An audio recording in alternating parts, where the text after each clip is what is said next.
Make sure to give my dad a 5-star review.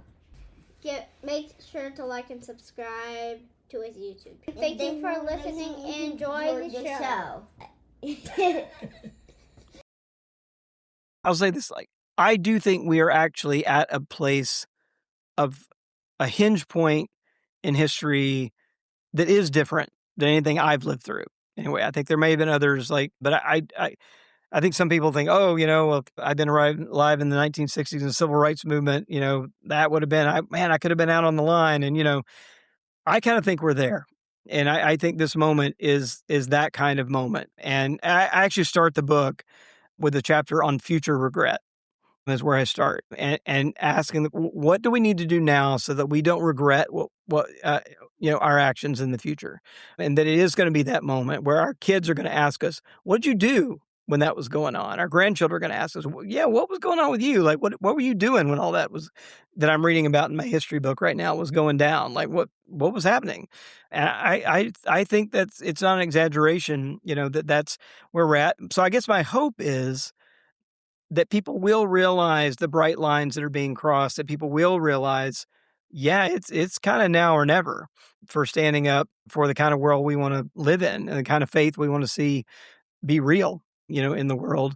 I do see some evidence that that's happening. I do see people kind of waking up and going, okay, actually, we're going to have to sacrifice some things here. This is going to be costly, but it's going to be important.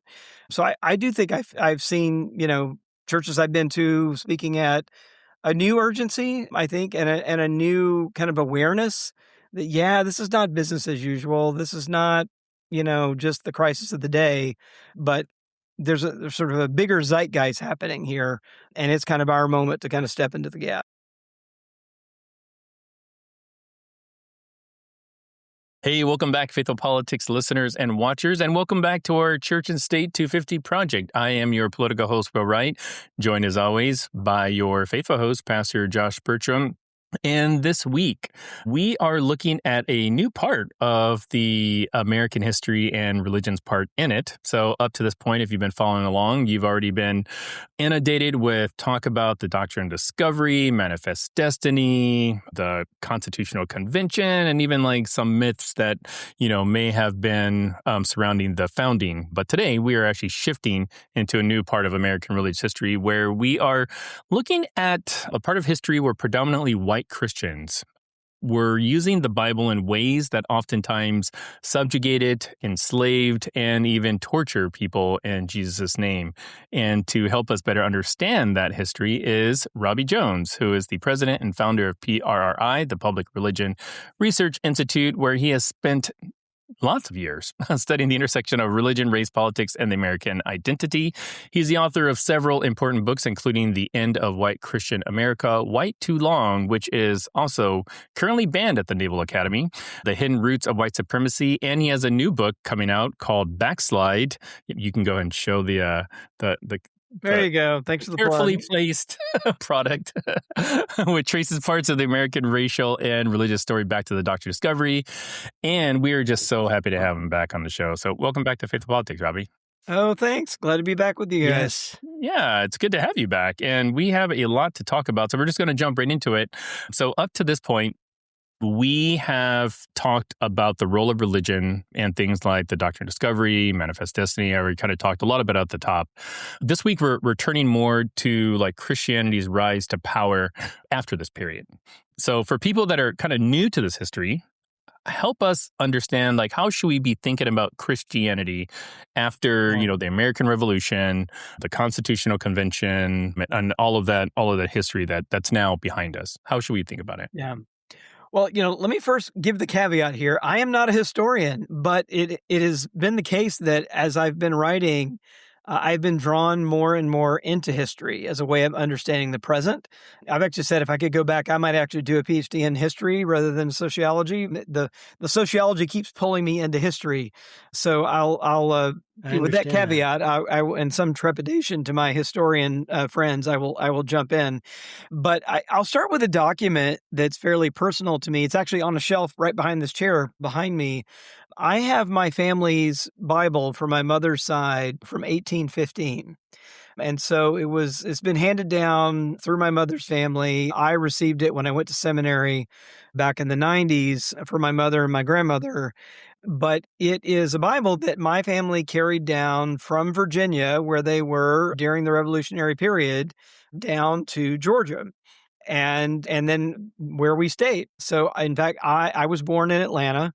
My kids are the first ones not to be born in and around Macon, Georgia, in 6 generations. All right. So, but what's notable about this Bible is it's the most valuable thing my family has. There's nothing else that old, and my mother's side of the family has been passed down, right? So this is treasured object, passed down, taken care of. I mean, it's beaten up. It looks like it's gotten wetted a couple of times, like maybe in a flood or something, but it's remained intact, and it's got all these, in between the Old and New Testaments, births, deaths, marriages of 4 generations of my family back there.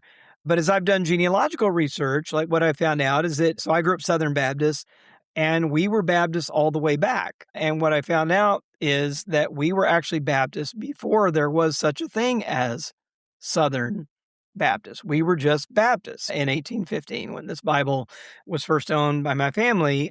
But that means that we were part of the group of Baptists, predominantly white, that decided that we needed to split with our northern brethren over the issue of slavery. Right. So that happens in Georgia there. So we were, so my family was part of that group that said, no, we so believe in this idea of enslaving others based on the color of their skin that we're willing to break Christian fellowship with our Northern Baptist brethren. And in the end, we're actually willing to pick up arms and kill our fellow Christians to defend this notion. Right. So that's sort of like my family's history is kind of, living right out of this period, and where this big divide, and it's virtually every Protestant denomination that splits over slavery. The Presbyterians split, the Methodists and the Baptists split the same year. Presbyterians are not too far behind. The Episcopal Church is a less of a formal split. There's still Episcopal Church South, that has its own thing. And the big names, Robert E. Lee, Jefferson Davis, those are Episcopalians, right? Fighting for the Confederacy down in the South. So race and attitudes about race, run right through the heart of the history of American Christianity, particularly in this post-revolutionary period. And this was the question on the table, right, for the nation in about the mid-19th century. Yeah, it really is. And when you look at, or really was, rather, when you look at the history, you definitely see that, right? Looking at the primary sources, looking at the documents there leading up to the Civil War, the state of the nation, the fight over slavery and its expansion and its protection really from the beginning of our country, right? This compromise that was always in there. Of course, we have the 3/5 compromise in the Constitution, but that's not even what I'm necessarily talking about. The in general compromise where they're having to deal with the southern states whose economic powerhouse is driven by slavery, right? And so there's this massive force that's in America from the beginning of slavery, which of course when you enslave a group of people, by nature, you're essentially saying that you're better than them at some level, right? Especially if you've now made it race-based as opposed to anyone, right? Just it being bad, but now it's race-based. There's something about this particular race, which then elevates the enslaver, right? And the enslaved, the enslaver gets elevated above the enslaved. And we see that, right, with white supremacy. And when I think of white supremacy, I think about that and I think about how horrible that is, and it's disgusting. And yet, when I hear the words white Christian nationalism or something like that, I feel kind of like, I wish you wouldn't put that white there. I wish you wouldn't put that white in front of Christian or the religion of whiteness. We've had some people want to talk about that, and it's a very uncomfortable concept to me personally. Yeah, that doesn't mean it's wrong. It means it's very uncomfortable. Well, so my question. Yeah, sorry. Oh, sorry, Robert. I want to definitely give you a chance to respond to that. My question is essentially, right, when we think about like racism, we think about, the horrible things that happen, of course, slavery, segregation, things like that, but we don't think about churches as much. And you really bring in your research where the church was driving this, not just a part of this, but or like a sideline, right, in this, an observer, but a primary driver of this engine of racism. And I would just, can you explain that and help us understand that? Yeah, look, and I'm with you. I mean, there's a deep discomfort to this history. I mean, I remember, when I was writing White Too Long and looking at some of this history, and again, just this, it's right there in my family Bible, right? I mean, the same guy who inherited the Bible, my direct ancestor there, his name is Pleasant Moon. It's a British name, and there's like Pleasant was a common family name for men actually. It's a male name, but Moon is a British surname, and so it's inscribed to Pleasant Moon. So Pleasant Moon goes on to serve in the Confederate Army, and so this kind of simultaneous existence of this sincerely devout Christian family, that saw no contradiction between and I also between enslaving people, and so I also went to look at estate settlements, and so I found actually the estate settlements for those ancestors, and sure enough, when you look on there, because on the estate settlements they list all their for tax purposes all their earthly goods, and it's like a feather bed, a table, 6 chairs, 6 head of sheep, and then it lists 4 human beings right there in the little manifest, and it's a woman named Sarah, and it gives a dollar amount at $1,250, a boy named Bird at $400, and it goes on to list other farm implements and stuff in the list. It's just shocking when you kind of see that, right there. And in fact, like for my own ancestors, just to make sure we pay attention to this, what I've done is I printed out that estate settlement and I've put it between the Old and New Testaments in that Bible. Right. So that the next generations down, like we'll get like this is both of these things are part of our history. And how do we reckon, with that history? And it's real there. It's not some small sideline. And so you mentioned the thing about churches. And I said that, the split between the churches actually happened between the split between the state before the split between the states.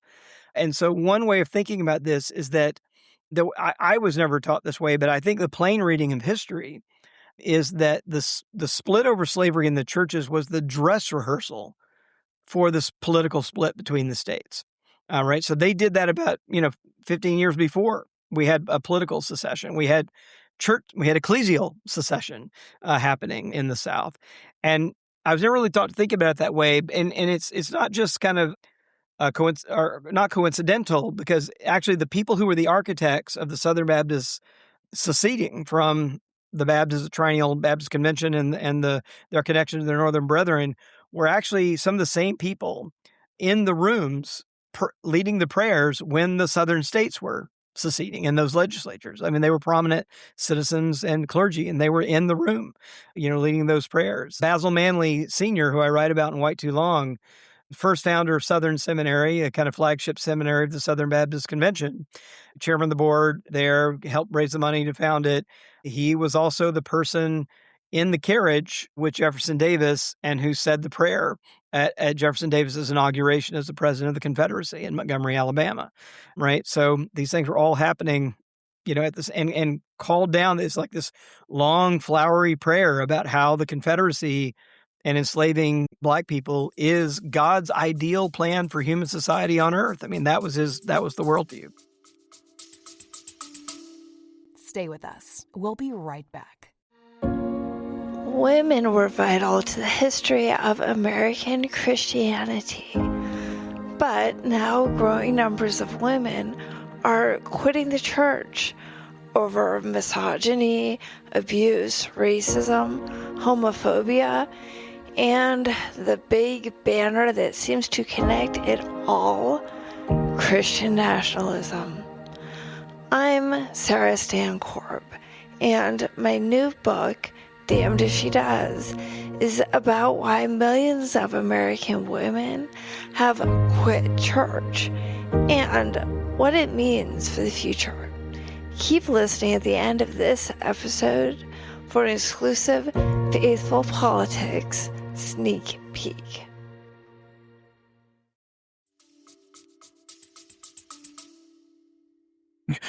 So I was I was rereading your book, White Too Long, kind of in preparation for this interview, and I came across a part that I must have forgotten the first time I read it, and it involved a person by the name of Sam Hose, or maybe Samuel Wilkes, and it was one of those stories in your book that it. I'm only laughing because it was very traumatic and it was very gory, but I think it was necessary that you included it in your book because it told a story, and it's like the way you felt was almost more important than the words you wrote, because it's when you start hearing about the different things that church members were doing, like to Sam, were just horrendous. So I'd love if you could just help us better understand like how closely tied, Christianity was to sort of this, this pushing of Black people just being basically non-human. Yeah. Well, it went through a number of phases. I mean, so, we had full on the kind of Confederate South, right, and pre-Confederate South, where when we had legal slavery in the country, I mean, that was obviously the most oppressive, apartheid kind of state you could run, right, where you were literally enslaving people. But then when the Civil War ended that, I mean, what I've been kind of struck by is how persistent the quest for, and Josh, you mentioned, the term white supremacy, and I kind of try to work with that term a little bit, because I think when we hear white supremacy, we often just think about the KKK and these kind of more extremist organized groups. But I often just like to turn the word around and just say, like, what we're really talking about here is this deeply ingrained idea of the supremacy of whites, right? Just literally that we were better than other people, and not even on our merits in some way. Like, it was like God had created us to be at the natural top of a hierarchy, of a racial hierarchy. That's the way God created the world. I mean, that's how deep it was, and that theology and worldview was almost unquestionable, really, in that worldview. And so I think that's why you see, even when the Civil War ends, enslavement, what comes right behind it, right, is Reconstruction. But wow, does that get dismantled quickly? And it gets dismantled quickly with the support of white, prominent church people, all right, who again thought you would hear things like, this is an upending of God's natural order for society, right? Reconstruction is, and so we're going to set things back right. And so what did Christian people in the South call it when they finally overthrew Reconstruction? They called it redemption. They borrowed a theological word from their own tradition. And so the reinstatement of the supremacy of whites, they called redemption, right? And carried it on through revising constitutions, denying voting rights, like all these other kinds of legal mechanisms. Now that slavery was off the table, just every other way, poll taxes, grandfather clauses, like all kinds of things to keep African Americans away from power, outright lynchings. I mean, this was the period when extrajudicial killings in the form of lynchings, like this one, Sam Wilkes, who was kind of known, I think his real name was Sam Wilkes, known as Sam Hose in many white newspaper accounts, but, was just lynched, right? And it was such a thing that the newspapers were complicit. The governor the governor put out a bounty on his personal bounty on his head, right? And this is the governor connected to the Candler family, the big Methodist family in Georgia, Bishop Asa Candler, right? One of the kind of founders of Candler Divinity School, where I went to graduate school at Emory University. That's the kind of worldview here. It's just striking, I think, how deep that was. And just the one episode there, I'm sure you're thinking about. I won't go into the gory details, but the newspapers were announcing this ahead of time, that they had caught Sam Wilkes and were going to have a lynching. And because of that, there were so many people going to this town just outside of Atlanta that they had to set up special trains. And it happened on a Sunday. And people were literally going straight from church to the train station to catch the special trains to go see the lynching, right? And just didn't see so many, didn't see the conflict in that. It was just so deeply ingrained into the worldview. Yeah, it's really horrifying, honestly, to think about it and to think about the implications of that, that you could have churches essentially celebrating this execution of someone, and and this, the way that they celebrated it, and the way, and the injustice and all of it, it's really hard to look at. It's really hard to, and I think a part of it that's really hard to look at, to be honest with you, is because when I look at it, I wonder, am I really in the same faith as these people? Like, is this really the same Christianity? And if it is, what does that mean? What does that say? That if I'm here and I'm celebrating this Christianity or this religion that essentially glorified violence and was used in horrifying ways against innocent, non-innocent, whatever you want to say, all sorts of different innocent and non-innocent people. But it's just, either way, it's like how far that's moved, even from like where Jesus and his message and his heart. And I think that's when I look at Jesus, that's what I think, oh man, like that's the thing that really saves it for me. Because if I look at some of the things that have happened and some of the reasoning, the theological reasoning that has gone into it and justified unbelievably horrifying things, you're kind of like, well, what can't you do to justify? Like you can, like, what can't you justify? If you can justify slavery, if you can justify enslavement, murder, genocide, then what can't you justify? And it's like, it's just scary that we have a text that we can take, and it's so powerful that once people believe that it justifies it, they go full force into it with their whole lives and their whole hearts. And and I think that the thing that it's leading me to is kind of thinking through, how is it that Christians essentially gave themselves moral permission to do this? How did they justify this? Because it feels so separate from not just the Christianity I have now, but the Christianity I grew up with. And I grew up in an evangelical church. Like, it wasn't like, this feels so separate from that. And yet it's in this kind of direct lineage, so to speak. So how did they justify that? What does that mean for us now? I know that you bring some of this stuff into our Backslide, your new book, and I would love for you to bring any of that, the material from there, and to help us understand why we need to be concerned about this. Well, as I'm listening to you, it sounds very familiar to me. I feel like those questions you were just asking are the same kind of questions that keep pushing me to write, keep pushing me to research, because it is this, how can this possibly be, kind of question that kind of keeps echoing around. And yet I think really important to try to answer that question and try to get some purchase on that question so that we don't repeat those kind of mistakes, right, in the future. Because I want to resist the urge. I think what often happens, I think particularly in progressive religious circles, is that people want to say things like, oh, well, those people just weren't even Christian, right? They were just so far. And I kind of want to say, no, actually, these people were sincere. They read the Bible. They prayed. They went to church. This was not some fly-by-night, thing. I mean, this was a deeply held, like erroneous, but like deeply held belief. And taking that seriously, I think, is really important for our own kind of moral responsibility today. Because if nothing else, I think it should give us a deep humility, right? About, well, especially when we feel like we've got a purchase on the truth, capital T, and other people don't. And, whenever we get there, I think we're always like in some worrisome space. But it did make me think of, you're talking about being disconnected and am I really in the same faith?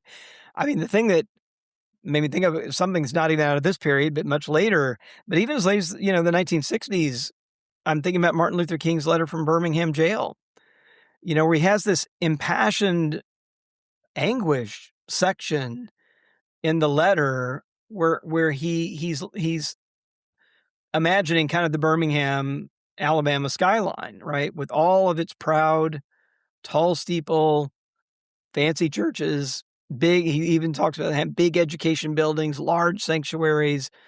And he says, like, who is their God? Like, who are they worshiping? And I think he's wrestling with the same thing. Like, are we actually worshiping the same God? Are we actually practicing the same faith? When we say the word Jesus, do we mean the same thing? Are we even talking about the same person? Like all of those questions I think are really live questions for King. And I think even for us today. I'll say one more thing on this. It's notable that, so I'm not a historian, but I am a sociologist. And when I was first in graduate school and learning how like political scientists sort and understand the religious landscape, it was striking to me that the standard way of doing it is of course to you sort out Catholics from Protestants and like the Orthodox from both Catholic and Protestant. That makes sense. But then when you want to sort the rest of it, it's all by race and ethnicity. This is the way political scientists sort, right? So you separate out Black evangelical Protestants from white evangelical Protestants. You separate out Latino Catholics from white Catholics. And you do that because their structures look different on the ground. The denominations are still largely segregated by race, just in lived practice on the ground. The theologies look, fairly different. The political behavior looks really different. And so political scientists who have no real stake in any of it, just like by looking matter-of-factly at how Christians behave on the ground, just say, well, we can't understand this phenomenon without sorting them not only by their theological beliefs, but by race. And really, that in itself ought to be a pretty damning indictment of kind of where we are.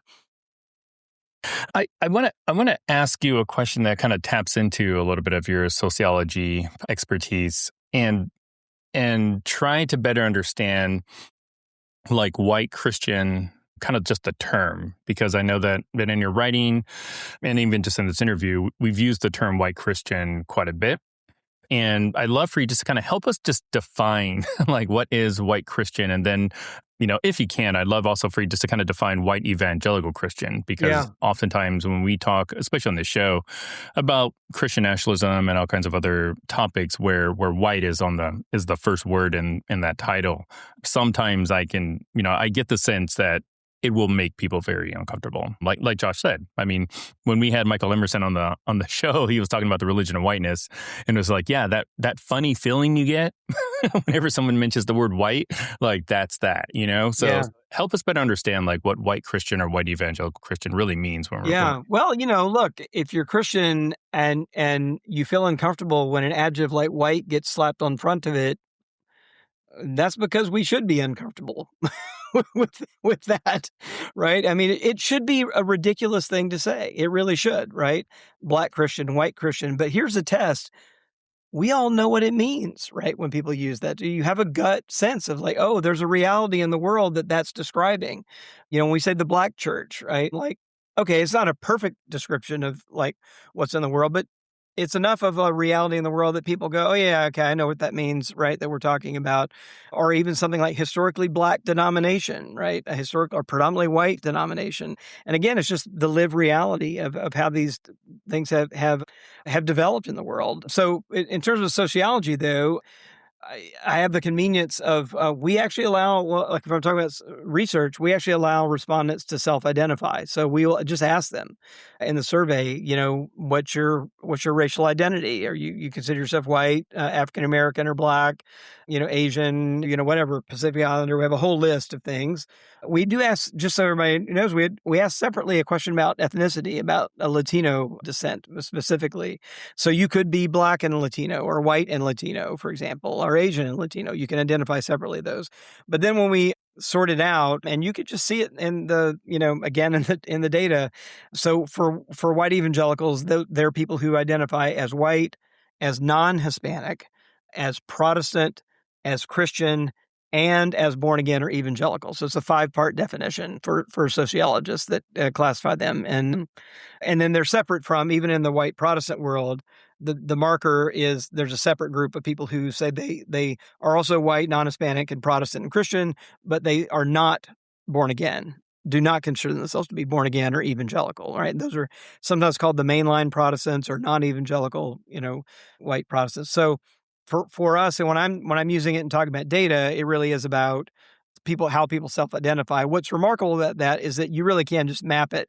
The data tells us we can map that pretty cleanly onto cultural realities on the ground, denominational structures. Again, I mean, if you look at, pick a denomination, Southern Baptist, take the largest, Protestant denomination of the country, Southern Baptists, are they 100% white? No, they're not, right? But they are overwhelmingly white and non-Hispanic. And that's not an accident, right? It comes from really this history of segregation, enslavement, segregation, Jim Crow, all those things where, and outright prohibitions. I mean, that's the other thing to say. Again, to make this personal, my grandfather was a deacon at East Macon Baptist Church in Macon, Georgia. And he's ex-Navy veteran guy. And in the early 1960s, one of his official jobs on Sunday morning was to make sure no non-white people entered the sanctuary. Like, he was literally a bouncer. So he and another guy were stationed out on the steps, and their job was just to intercept anybody that wasn't white to keep them from entering the sanctuary. And that got, like, in places like my other place I grew up in, Jackson, Mississippi, got codified into law. Like, there was a law in Jackson, Mississippi that if you were Black and you tried to enter a white space to worship, you could get charged with a civil offense called disturbing divine worship, is what they called it, and get taken to jail. Oh my! Right, and in Mississippi, so they were literally sounds like Biden under the Face Act, if you ask me. Literally policing the racial, the racial makeup of the sanctuaries. Yeah. Oh, sorry, we were just being a little bit silly because whenever we say something, people again, and I'm not trying to be mean, and I'm not trying to dismiss legitimate concerns, but so often I just hear, well, what about Biden? What about Biden? Didn't you see what Biden did? And I'm just like, oh my gosh, dude. So anyway, we just say that joke quite a bit. What about Biden? So essentially, okay. About her emails, right? Well, but this is really important because I think that we've seen, like, one, something you said actually intersects with my personal experience. So the reason that I am so convinced by this is that it not only I see the evidence, right, when I go to primary sources, right, when I look at what actually is recorded about what happened and why the Civil War is states' rights. I mean, come on, it was about slavery. I mean, that's exactly what it was about. And we know that, and historians know that, right? Any real historian who's looking at the primary sources. And so, we see all this, right? But we're constantly wanting to convince ourselves, we meaning white Christians, I think, constantly want to convince ourselves either we don't want to look at it, we're beyond that, we're past that. But the reality is, when I look at it in my own experience, so I'll just give you an example. My dad told me that when he was young, he was at a church in D.C., right? This wasn't, Alabama, but his parents were from Alabama. We have a lot of similarities, Robert, me and you. We, just in terms of our heritage and a lot of my heritage is from Alabama in the South. And I have family members or ancestors who fought in the Civil War on the Confederate side. So I don't think I had any that fought on the Union side. So I definitely that's part of my heritage. I did. We had people fight on the Union side. Good. Well, then there you go. Oh, hey, it's possible. So, but my dad said that when he was getting back to my dad, he was in D.C., right? And he said when they were going, he was going to share and invite people to come to church. It was from his Sunday school, and they were going and knocking door to door.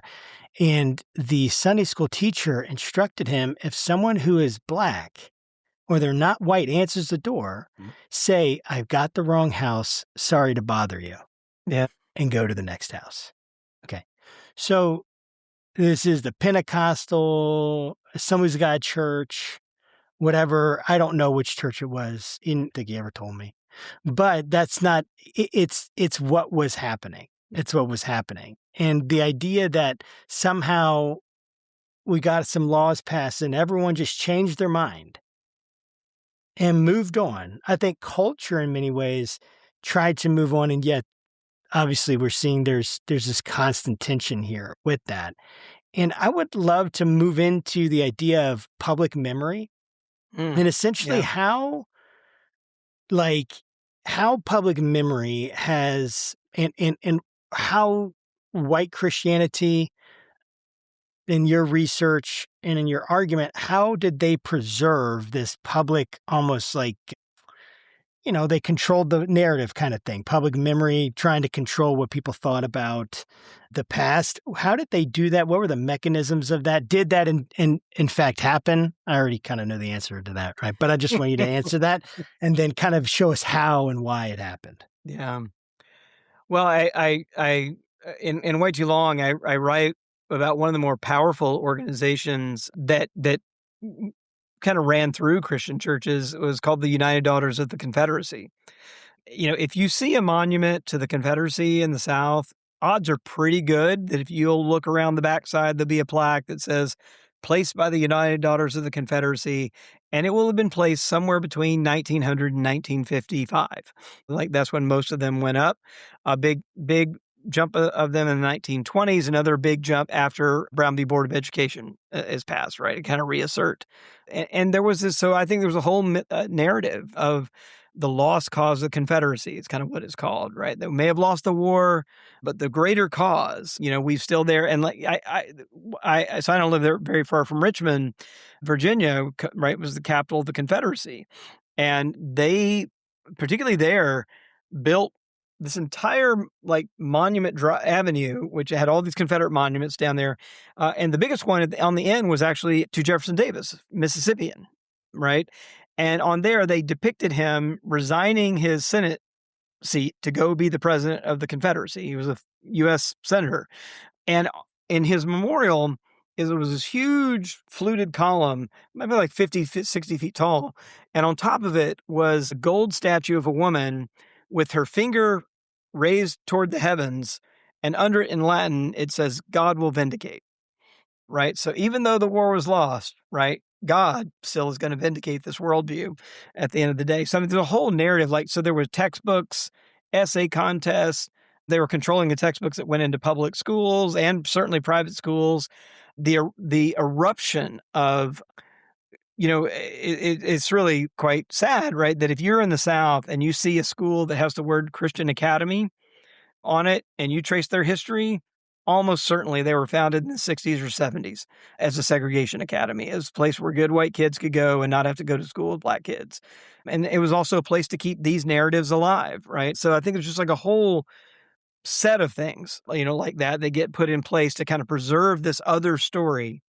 Now, what's notable, I will say this quickly, that I do think there's some really courageous and interesting movements in the past 20 years to try to preserve a different kind of public memory, which is the kind of conversation we're having right now, right? To have a more honest conversation about, so yeah, what was the good that they did, but where were their blind spots? Where did they really miss it? In terms of where did they uphold white supremacy? Even with, maybe they, sure, they built the hospital, they did all these charitable works, but where did they really miss it on race and white supremacy? And that church, Richmond, just real quickly, remarkable. It was a church that was so committed to the Confederacy during the Civil War. It existed, during the Civil War, that it offered the church bell, which is made out of, brass, to be melted down, to be turned into a cannon, to create cannons for the Confederacy.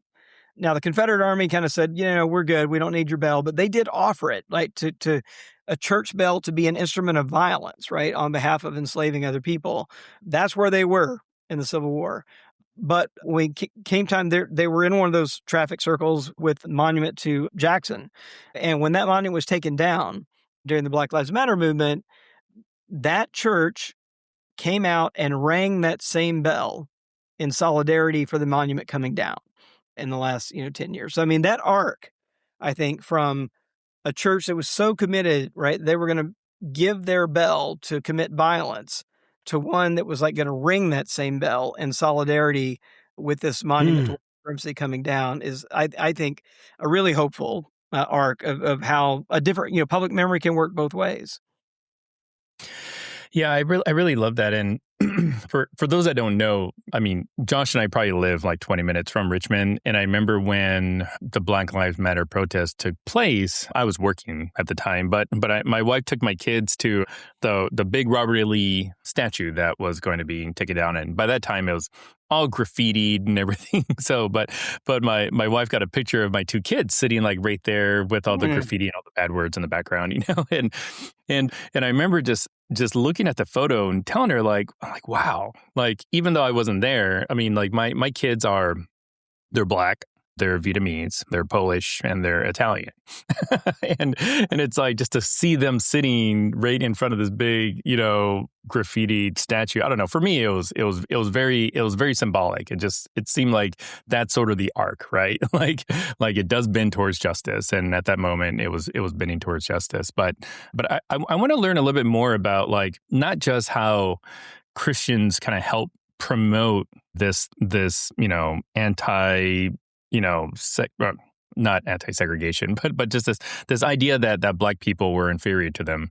I also want to talk about what are the things that they were doing to try to keep people from learning about the history of this period in time, because I know, like I mentioned at the top, like your book was banned from the Naval Academy. Why? I don't know. So was Anthea Butler's. I mean, so was like a bunch of other people's books. Thanks, Pete Hegseth, for that. Yep. Yeah. so like help us understand kind of like that element of, keeping books like this, maybe demonizing ideas like DEI and CRT, and whether or not, like, is this just sort of an echo of early day white Christianity that we've been talking about earlier in this conversation, or is it something different?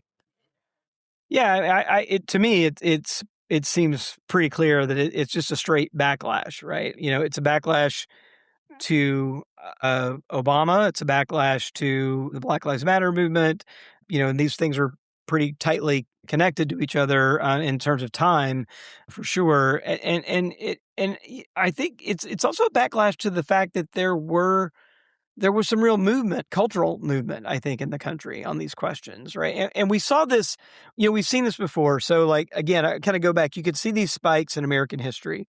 If you go back to the 1920s, so what's happening in the 1920s? We had World War I, which was the first time we had a significant number of African-American soldiers mobilized, right, in the U.S. Army.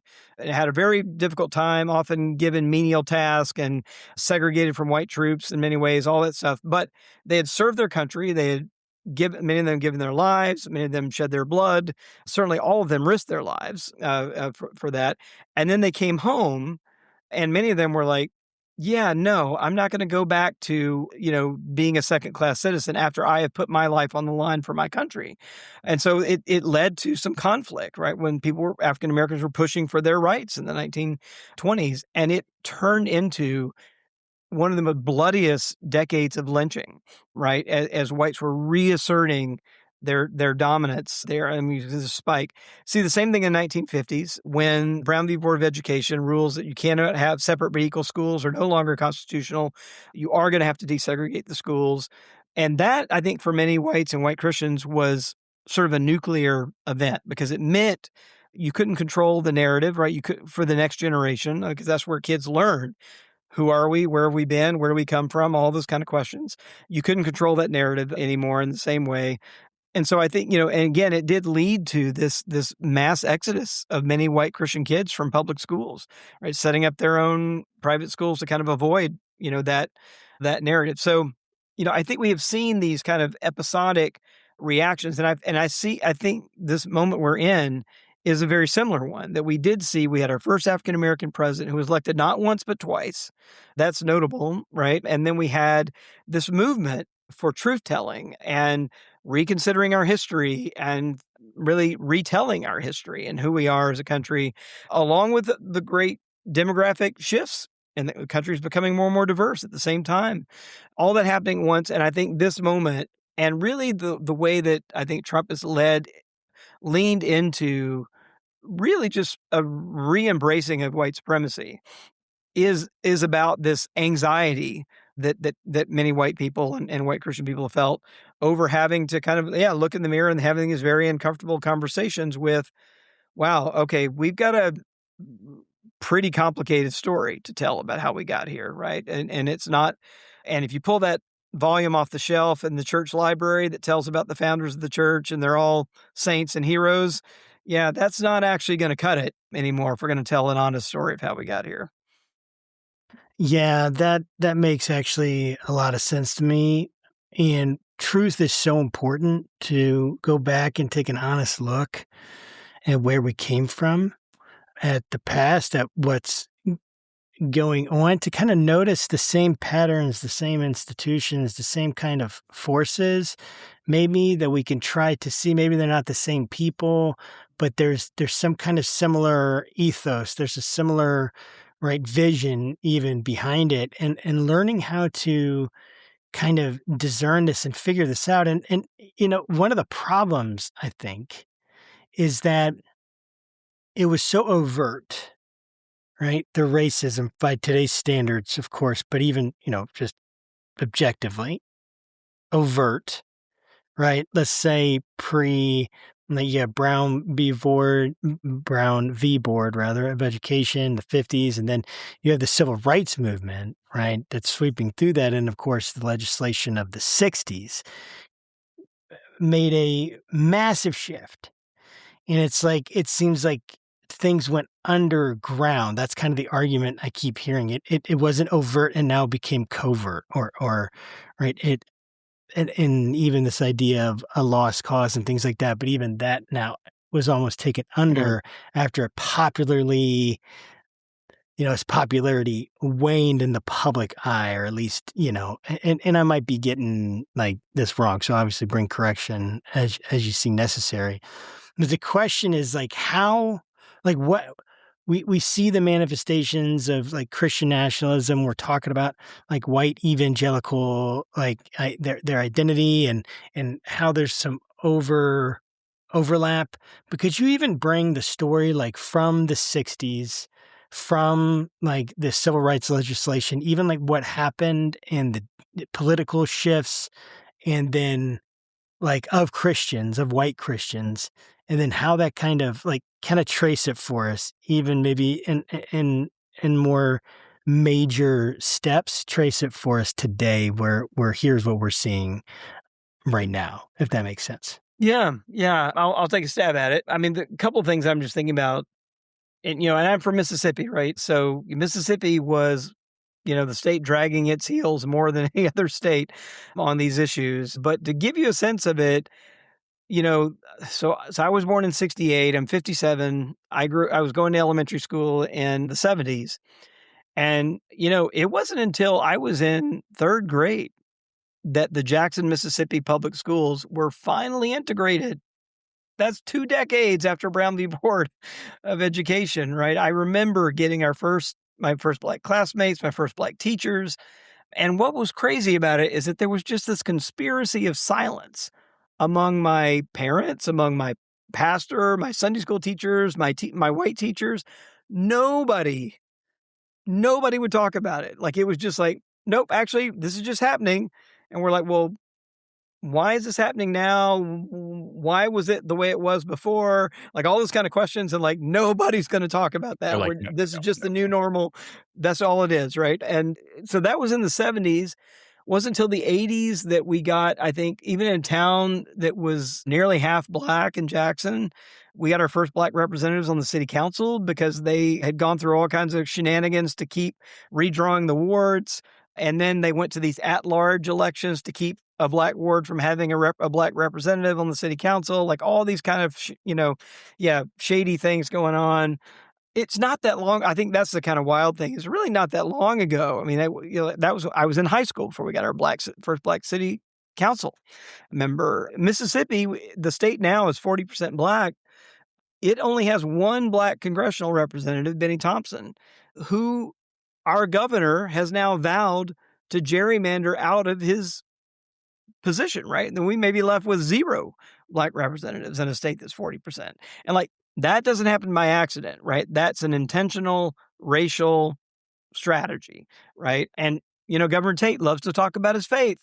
He'll talk about his Christian faith and can use language. Like he used this language against Benny Thompson last week, where he said, we're going to gerrymander this, district so that he'll lose his seat and his decades-long reign of terror will be over. That's how he described the service of Benny Thompson. Now, in Mississippi, use the words reign of terror that is always racial, and it evokes lynching. It just does, right, in that state. So to kind of use that language against the state's only black congressional, it's just heinous. Like, it's just so thick, and it's so intentional and conscious. This is not an accident that this happened. So to me, like, I think you're right that there's a way in which there became these norms that I think that did kind of get in place in some ways that, like, okay, yeah, we can't say that out loud anymore, like that kind of thing. But did it really get down deep enough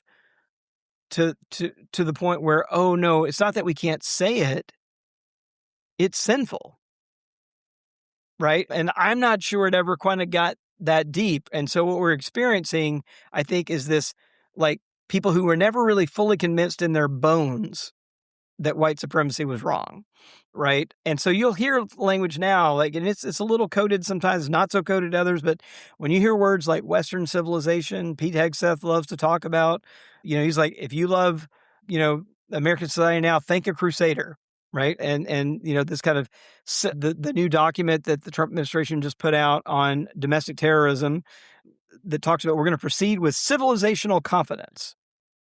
Like, now, and so you see those kinds of coded language. It really is all about this kind of European white superiority, right? That's just kind of tucked right in to the current language that we're having. So it take the vernacular shifts a little bit, but I think it's all still right there. My take on it is that I do think white Christians as a whole, many of them are we're coming along. I don't think in evangelical circles there was a great repentance. I don't think we've ever had a great repentance as a whole in white evangelical circles. And because of that, I think we had maybe a great recalcitrance. I think we maybe had a great repression, but I don't think we ever had a great repentance among white evangelicals in particular. Yeah, I appreciate you saying that, because I think, it's important for people to remember that, there are folks that are still alive that lived through Jim Crow. And I mean, I often tell folks, like, I'm the first American born in my family that was born outside of Jim Crow. My dad was born in 1928. Yeah. And he's seen some stuff, and my brother was born in Vietnam. He's here now. But so it's like, when it comes to sort of like institutions and systems that were sort of explicitly designed to oppress people, like we are still seeing the impacts of that in real time. And I love to just kind of, finish out sort of our line of questioning here, just to talk a little bit about your new book, because I think it does have some implications. And I think you also were alluding a little bit to it about how it seems like we're backsliding, right? See that carefully placed title. Yeah. I think we're backsliding. So help us understand, like, why are we backsliding? Why do you think we're backsliding? And let us know a little bit more about your project that you're coming out with. Well, I don't know about you two, but growing up, I heard the word backslide a lot in my church. And, it was always about kind of like losing your salvation, right? If you backslide too much, you might actually lose your salvation. Although Baptists had a very complicated theology, we technically couldn't lose your salvation, but you still had to worry about it. I don't know. I never could quite figure it out. But this word, like a backsliding Christian was like a term I heard thrown around a lot. And you are not to be a backsliding, Christian. Keep up your faith, keep discipling, all that. What's interesting to me, and one of the reasons I picked the title for the book, is that if you kind of Google backslide, I think you're just as likely to get a political scientist throwing the term around today as a theologian. And I was like, wait, what's happening here? Because the term democratic backsliding has been picked up by scholars of democracy to describe what's really happening, not just in the U.S., but really across Europe and other places as well, where places that were solid pluralistic democracies have been sliding toward authoritarianism in various ways. And so I think it is a moment where we are kind of facing what I would say is kind of both a democratic backsliding and a Christian backsliding, where we're kind of allowing our faith to be hijacked and used really for anti-democratic, authoritarian, and really oppressive and even racist, as we've been talking about, purposes. And, and Josh, I actually tell a story. So one thing in this book, I'll kind of hold it up again, everybody can see it. So the subtitle is Reclaiming a Faith in a Nation After the Christian Turn Against Democracy. And so I am kind of worried, really, that Christians are kind of forgetting about like their own kind of theological moorings, but they were also kind of abandoning democracy. And that one thing it's maybe making plain is the real question of how many, particularly white Christians, were ever really committed to a pluralistic democracy, or were they really only committed to a democracy when it benefited them?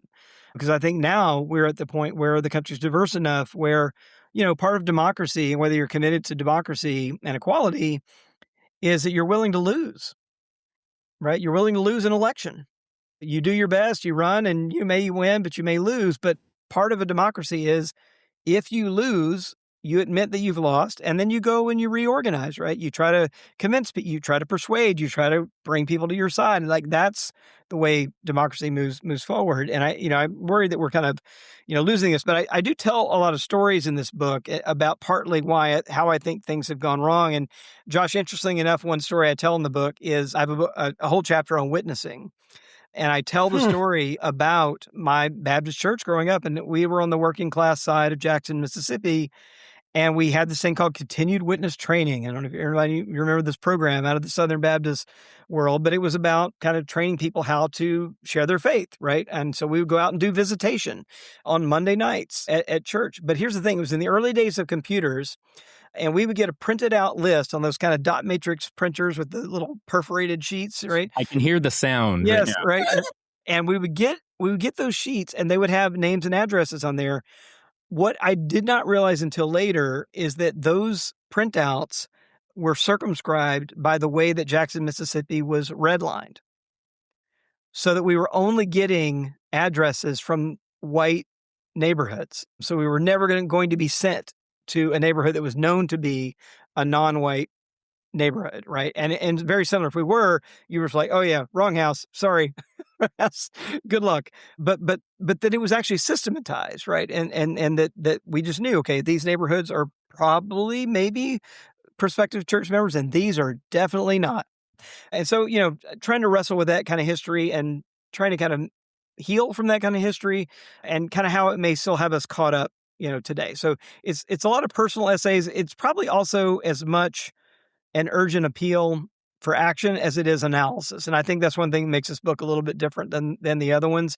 And I guess to your other point, Josh, I end with a very similar point. Like, okay, if that is the same faith we're facing, how do we do something so that we don't end up in that same situation, right, with our faith completely off the rails somewhere? And I just say, like, I think I had what I would now say was like a hopeful but naive view of faith.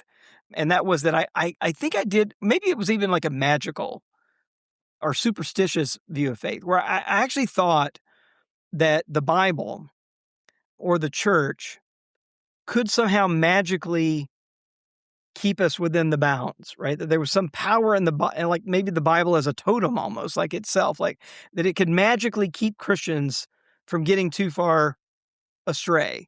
But but all you have to do is read a little history and you're like, nope. Those people were reading the Bible too, and they were way over here, off the rails. And so I just kind of come to this conclusion that, like, look, it's really, the scary truth of it is, it's up to us. Like, that's the scary truth. Like, like the kind of country we want to live in, the kind of faith we want to live in, the kind of faith we want to pass along to our children. Like, what gets passed along, what gets discarded, what gets sort of added that was missing.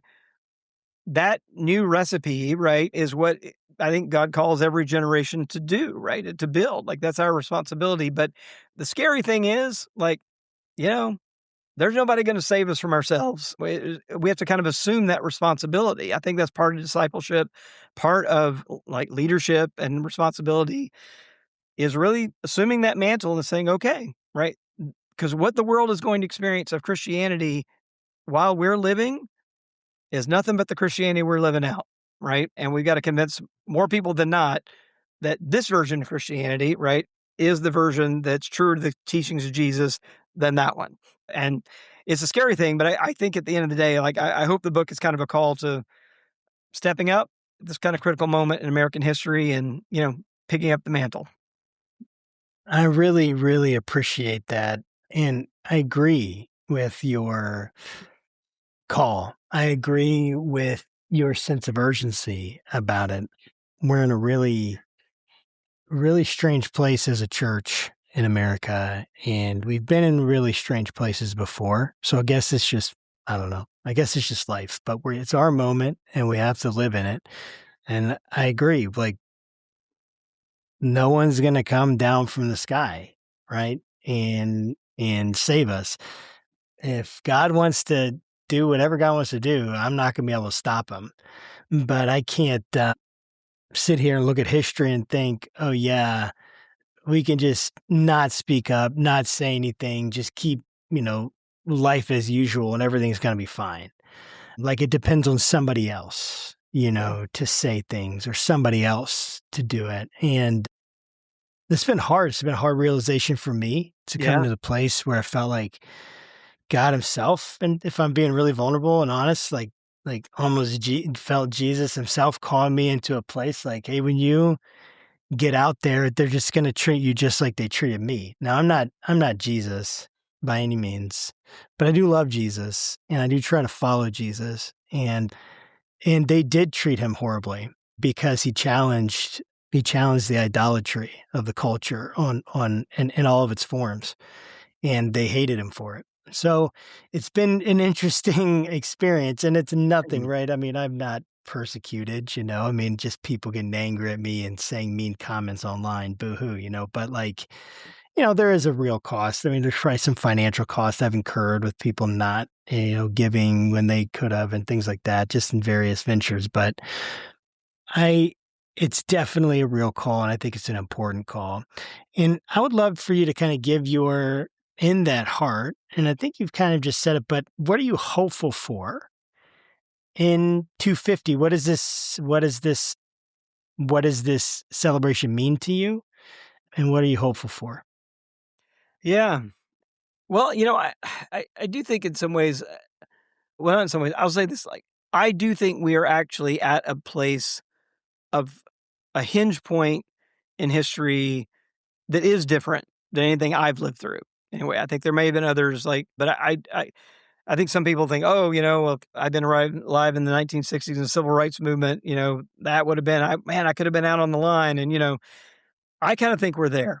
And I think this moment is that kind of moment. And I actually start the book with a chapter on future regret.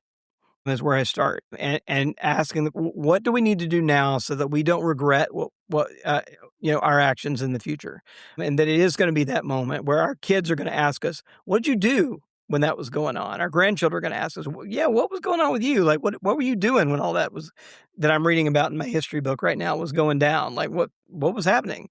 And I think it's not an exaggeration, that's where we're at. So I guess my hope is that people will realize the bright lines that are being crossed, that people will realize, yeah, it's kind of now or never for standing up for the kind of world we want to live in and the kind of faith we want to see be real, in the world. I do see some evidence that that's happening. I do see people kind of waking up and going, okay, yeah, actually, we're going to have to sacrifice some things here. This is going to be costly, but it's going to be important. So I do think I've seen, churches I've been to speaking at, a new urgency, I think, and a new kind of awareness that, yeah, this is not business as usual. This is not, just the crisis of the day, but there's sort of a bigger zeitgeist happening here, and it's kind of our moment to kind of step into the gap. Yeah, I agree with that, and I really appreciate that. Thanks so much for coming on and spending some time with us, giving us your expertise. It's really been an awesome Thanks for doing it. conversation. I'm happy to participate. Absolutely. And to our viewers and listeners, guys, thanks for joining us for another episode of the Church and State 250 from Faithful Politics. We had Robert P. Jones on the program today. We'll put links in the show descriptions for things that you want to check out. And guys, make sure you're sharing this with people, connecting it with people who haven't heard about this, or maybe they're hearing a different narrative that would just be good to be challenged. We're hoping that you'll share this with someone who needs it, continue to help support us. We really need it. And until next time, guys, keep your conversations not right or left, but up.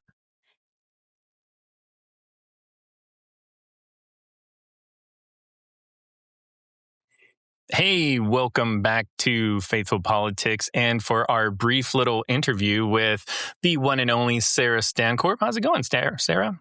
Good. It's going well. Thanks for doing this. Oh, so at this year's Southern Baptist Convention, and I'm no expert, but I can read the news, they voted overwhelmingly to advance some sort of formal ban on churches with women pastors. And your book, Damned If She Does, looks at why women are leaving the church and what that means for the future of religion. So I'd love for you just to, maybe give us what's one story that helps explain how a decision like what happened at the SBC shouldn't really surprise anybody. So when I had the idea to write this book probably over a decade ago, I thought it would be very contemporary and how now we're decades hence. And when I sat down to write the book, I realized I actually needed to start in the 1980s because a lot of the threads that became important in women's lives started then.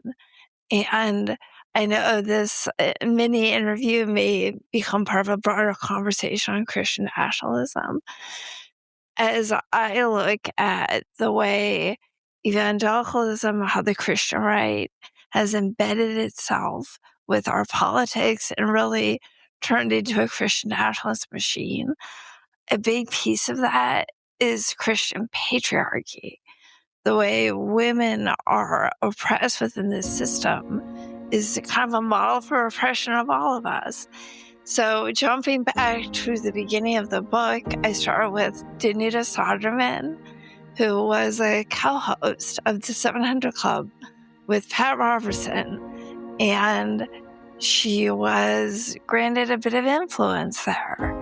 She could talk to the country. She could even preach sometimes. God forbid. But she also was bounded by certain rules. She could have this influence if she followed certain rules. And as soon as she didn't, as soon as she was a threat that Robertson needed to dispose of, she was gone. When I think about the SBC, and I think about just year after year, amendments like this come up, attempting to silence women after women have worked so hard to press SBC for reform on sex abuse. This is no coincidence. When I look at that trajectory, and there are still women in SBC, many are leaving, a lot of people have left SBC, I see women who are making some sort of compromise.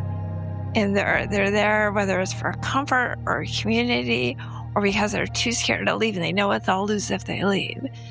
They're making a deal, but they're eventually gonna lose. And I think that's the heartbreaking part of seeing what's happening now within that denomination is it's bad for the church. It certainly isn't good evangelism. But it's also so bad for women who, the longer they stay and tolerate being treated like this, it breaks them down.